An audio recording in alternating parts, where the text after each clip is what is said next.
La vieille cheminée est aux oubliettes. Pendant 20 ans, c'était la seule source de chaleur de la maison. Aujourd'hui, tout a changé. Le poêle à granulés trône tel le Graal au milieu du salon. Il réchauffe les radiateurs récemment installés. Les hivers longs et froids ne sont plus qu'un mauvais souvenir. Ça dépend de la température qu'il faisait dehors, mais des moments, j'avais 15-16 dans ma chambre. C'était difficile. Assez difficile. Dans les pièces du fond, la cuisine et les 2 chambres du fond, c'était très difficile qu'elles soient chauffées. Veuve, Maria élève seule ses 4 enfants.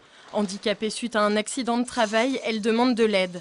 La famille est alors prise en charge par la communauté d'agglomération de Compiègne et l'association Réseau Écohabitat. Il y a un vrai phénomène de restriction de la part de la famille qui a vécu dans le froid, faute de pouvoir effectivement pouvoir se chauffer.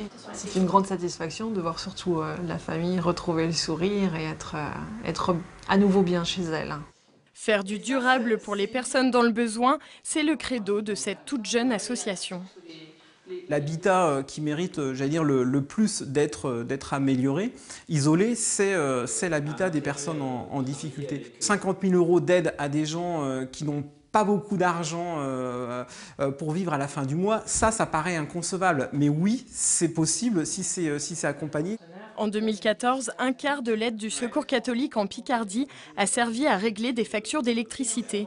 Pour cette association, il faut donc améliorer les installations des plus démunis afin de faire reculer la précarité énergétique.